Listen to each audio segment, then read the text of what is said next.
Hola, ¿qué tal amigos? Sean todos muy bienvenidos a un capítulo más de Estudio 91, en donde ya saben que hablamos de absolutamente todas las cosas que nos gustan. Y ahorita que estamos en épocas de Halloween, brujas... Bueno, espera, primero quiero que hagamos un experimento. Cierra los ojos por 5 segundos e imagínate a una bruja. Apuesto que te imaginaste a una viejita con una verruga, un sombrero puntiagudo y tal vez una escoba a un lado lista para volar. Y sí, es así como yo me imagino una bruja, pero digo, ¿por qué? ¿Cuál es el contexto? ¿Por qué es que las describimos de esa forma? Seguramente en algún momento de la historia tuvo que haber pasado algo para que describiéramos de esa forma a las brujas.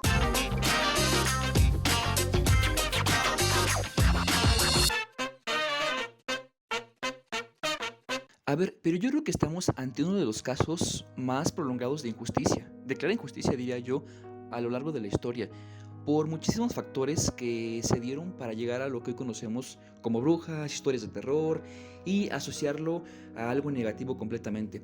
Factores como machismo extremo, religión, creación de cerveza, paganismo. ¿Pero qué es el paganismo?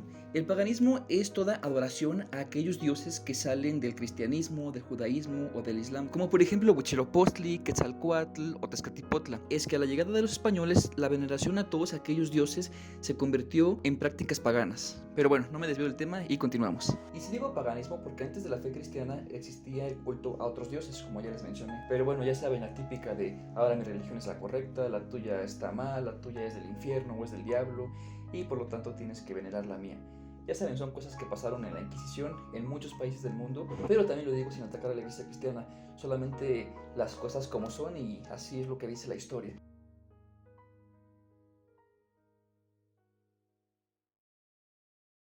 Pero a ver, comencemos como siempre por el origen etimológico de la palabra, que bueno, en este caso no se sabe bien cuál es su origen como tal, pero se cree que puede provenir del celta, de la palabra brishta, que significa hechizo, o del catalán bruixa, que también significa hechizo. Ahora sí vamos de lleno con el tema, que básicamente divido en dos partes. La primera, o la etapa temprana antes del caos, le digo, es cuando eran vistas como mujeres de gran belleza, eran vistas como mujeres con amplios conocimientos, que usaban las hierbas para curar los males. Y después, más o menos en la Edad Media, cuando ya se convirtió en todo este mito que hoy conocemos y las asociaron completamente a algo malo, algo maligno, al diablo, al paganismo.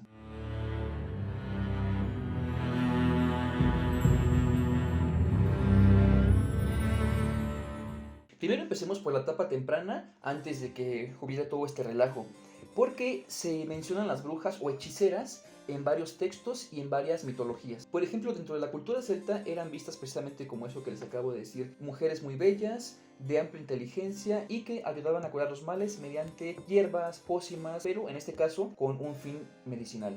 En la Biblia podemos ver a la bruja de Endor, cuando Saúl le pide que invoque al espíritu de Samuel, pero ella piensa, o sea, esta bruja, la bruja de Endor, piensa que Saúl le está tendiendo una trampa, porque con anterioridad Saúl había desterrado a todas las brujas, adivinas, personas que hablaran con los muertos del país. A fin de cuentas, Saúl logra convencerla y sí contacta con Samuel. Aquí lo importante a destacar es que sí las corrieron del país como tal, pero no eran perseguidas a manera de linchamiento social o de todas estas formas en las que se vio perseguida durante la Edad Media. Ya saben, enjuiciamientos, torturas y quemas en la hoguera. En la mitología griega se habla de Circe, que era una bruja muy poderosa que podía convertir a los hombres en animales con la ayuda de hierbas y de encantamientos.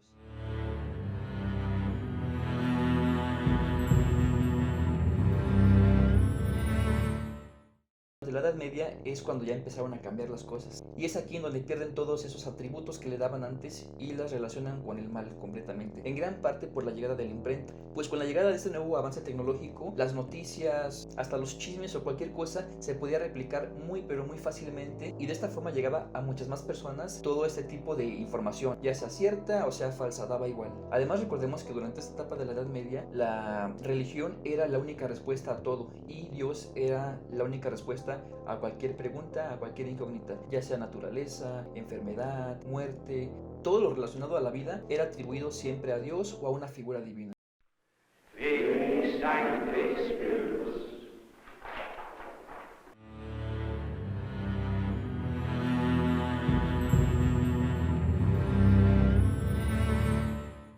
Ok, Ok, ahora sí vamos a las escobas y cómo es que comenzó todo este mito. ¿Recuerdan que les hablé del paganismo en un principio? Bueno, se cree que durante esas fiestas paganas se hacían rituales de fertilidad a la luz de la luna, las cuales era bailar alrededor de una fogata, pero con la presencia de palos. Hasta aquí todo bien, todo normal, todo tranquilo. Pero después este grupo de personas o estos diferentes grupos de personas fueron adoptando otras costumbres un poco más radicales, por así decirlo, o un poco diferentes. Y es aquí donde comienzan los aquelarres. Además recordemos que en la Edad Media vivían en malas, pero muy malas condiciones de vida. Por lo regular las personas vivían alrededor de una iglesia y de un señor feudal al que todos le tenían que rendir cuentas. Estos señores feudales o esta misma iglesia incluso trataban muy mal a las personas más desprotegidas y principalmente a mujeres. Cualquier tipo de abusos que te puedas imaginar lo hacían principalmente los señores feudales. El peor que te estás imaginando, ese lo hacían. Algunas mujeres tenían conocimiento de las plantas y sus propiedades curativas o de recreación. Este grupo de mujeres, al tener este conocimiento y al ya hacer los rituales como parte de sus tradiciones, comenzaron a tomar una vertiente un poco diferente, en donde hacían todo lo anterior que les conté de las fiestas paganas, pero además de todo eso, al estar en una constante opresión por parte de los señores feudales, comenzaron a burlarse de ellos en sus festejos. Se me viene a la mente y a nuestro contexto el baile del chinelo o el brinco del chinelo, que es una clara burla hacia los españoles, ya que era la figura opresora y la figura de abuso hacia la población en general. Buscaron olvidarse de todos estos maltratos por parte del señor feudal mediante sus fiestas que se convirtieron en aquelarres. Ya utilizaban las hierbas como sustancias alucinógenas en las que hacían orgías, bebían alcohol y eran fiestas totalmente desenfrenadas. Obviamente muchas de estas fiestas, de estos aquelarres, fueron sorprendidos y obviamente fueron visto 1000 veces peor que una simple fiesta pagana, que era muy light a comparación de esto que estaba evolucionando. Por otra parte, como les comentaba, estas mujeres tenían conocimientos de estas hierbas que eran también sustancias alucinógenas, pero estas caían muy mal al estómago, ya que producía vómito, náuseas, dolor. Entonces, en algún momento, seguramente de la historia, decidieron untárselas en otras zonas blandas del cuerpo, por ejemplo en axilas u órganos sexuales. Y esta teoría se refuerza con un registro del año de 1324, cuando Alice Keitler fue quemada, torturada y acusada de brujería. Al registrar su casa después de muerta, encontraron un palo de escoba con un ungüento aceitoso alrededor. Sus vecinos decían que ella bailaba y galopaba desenfrenadamente en el patio de su casa. A su vez, muchas mujeres narran cómo es que esta pócima se las había dado el diablo y el diablo había tenido relaciones sexuales con ellas, lo que esto le da también a esta sustancia fines eróticos. Y aquí abro un paréntesis para decirles algo y adelantarnos un poco en la historia. Pues en el año de 1966, el escritor alemán, que va a aparecer aquí porque se me olvidó apuntarlo, para su tratado Cerebro y Creencias, una exploración del alma humana, decidió probar el beleño, que era una sustancia que utilizaban las brujas de ese entonces, y mencionó lo siguiente: mis dientes estaban apretados y una rabia vertiginosa se apoderó de mí. Me invadió una peculiar sensación de bienestar, conectada con la loca sensación de que mis pies se estaban volviendo más ligeros, expandiéndose y soltándose de mi cuerpo.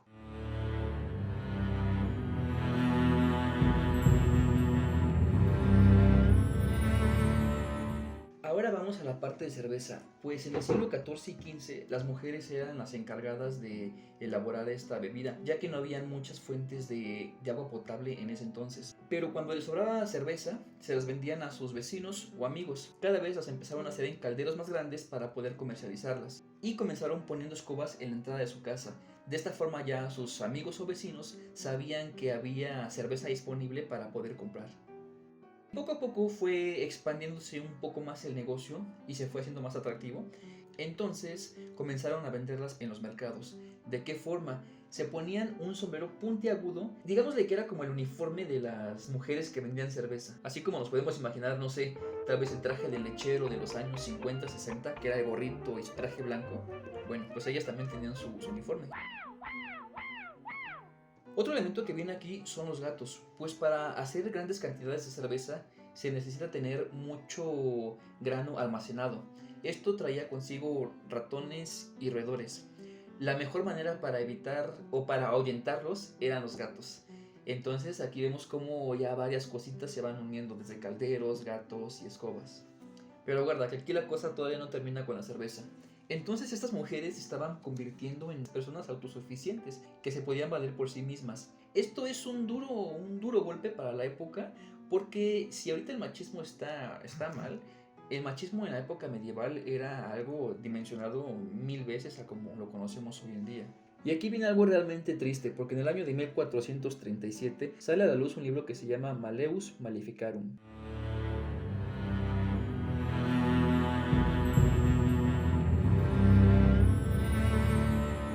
Escrito por Henry Kramer y Jacob Springer, que más que ser un escrito es una compilación en 3 partes acerca de la brujería, de las cuales la primera parte habla de probar que existe la brujería, la segunda parte habla de cómo es que se practica y la tercera parte habla de cómo se puede identificar, sentenciar y enjuiciar. Entre las cosas que podemos destacar en este libro es que es uno completamente machista, misógino, como les dije, para la época media, pues trata a la mujer como el sexo débil, dice que son mujeres muy vulnerables a caer en el mal, que las mujeres no son tan malas como los hombres, pero cuando se lo proponen puede ser 1000 veces peor, que son crédulas y que en sí que son débiles en todo aspecto, tanto psicológico como físico. Malleus Maleficarum, ovvero il martello delle streghe, fu il manuale operativo per combattere questa paura. Il libro, pubblicato nel 1489 in Germania, fu scritto da 2 domenicani tedeschi,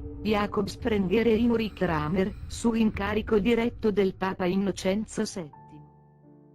Los hombres en sus tabernas estaban celosos, muy enojados al ver que les iba muy bien a las mujeres. Y la verdad que usaron este libro para aprovecharse y para usarlo en su beneficio.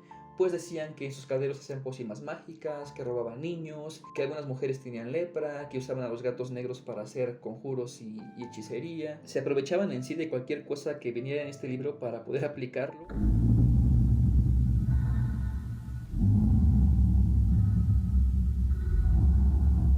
Obviamente esto que les cuento no pasó simultáneamente, no pasó en el mismo lugar y en el mismo momento, pero son partes de la historia que se entrelazan una con la otra y le da vida a todo este mito que hoy conocemos, le da forma, le da sentido a los gatos, las escobas, los sombreros con picos, a todo lo malo, lo negativo que hoy conocemos, bueno, lo que hoy ya es leyenda, mito y realidad con todos los abusos que ya vimos. Y saben algo, es un tema muy pero muy extenso, ya que da para muchos temas que sucedieron a lo largo de la historia relacionado con ello.